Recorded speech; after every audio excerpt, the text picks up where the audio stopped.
के हिसाब से समझाती हूँ। एक आप अपना राजस्थानी ले लो।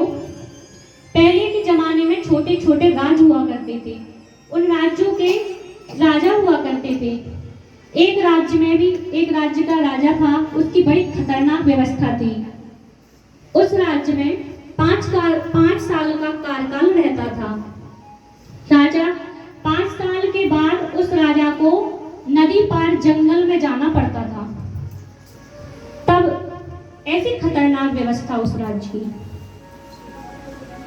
तब एक राजा का कार्यकाल पूरा हुआ और उसका एक नियम था कि जब राजा को छोड़कर नदी पार जंगल के छोड़कर आ रहे होते थे तो रास्ते में उस राज्य की सीमा में जो भी मिल गया उसी को राजा बना दिया जाता था, क्योंकि उस राज्य का राजा कोई बनने को तैयार नहीं होता, क्योंकि इतनी खतरनाक व्यवस्था है। अब जगह में देखा राजा लौटकर आ रहे, राजा को छोड़कर मंत्रीगण लौटकर आ रहे थे।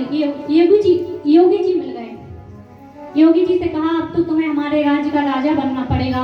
योगी जी बोले भैया हमने शादी विवाह ना करो और हम घर द्वार छोड़ के तो भगवान की तपस्या करने लगे हैं और तुम हमें राजा बना के कहा करोगे। तब बोले भाई हमारे यहाँ का खतरनाक नियम ही ऐसा है, जब दूसरे राजा को हम छोड़कर आ रहे होते हैं और जो भी हमारे राज्य की सीमा पर मिल जाता सबसे पहले मिलता उसी को राजा बना दिया जाता। आपको अब आप मानो चाहे नहीं मानो आपको राजा तो अवश्य बनाएंगे। योगी जी ने सोचा ठीक है बना दो, अब बनना तो है ही। ले गए, राजा बना दिया। बोले लेकिन महाराज हमारे यहाँ की एक बड़ी खतरनाक व्यवस्था है। बोले क्या? जैसे ही आपके 5 साल पूरे होंगे आपको नदी पार जंगल में छोड़ दिया जाएगा और वहाँ जो हिंसक जानवर रहते हैं वो आपको खा जाएंगे। हमारे राज्य की ये व्यवस्था है। बोले अच्छा ठीक है। बोले हम राजा बनते हैं, देखा जाएगा।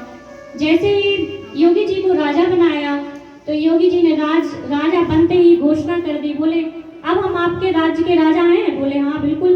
बोले राजा का आदेश मानना पड़ेगा आपको सैनिकों से। बोले बिल्कुल महाराज आप जो आज्ञा देंगे वही मानेंगे हम। राजा ने योगी जी ने आज्ञा दी, हम अपने देश के राजा हैं, हमारी आज्ञा है कि नदी के उस पार जितना भी जंगल है कटवा दिया जाए। महाराज देखते ही देखते 1 साल में सारा जंगल साफ हो गया, मैदान हो गया। जितने भी हिंसक जानवर थे उनको उनके घर में पहुंचा दिया गया जहां जहां हिंसक जानवर रहते हैं। और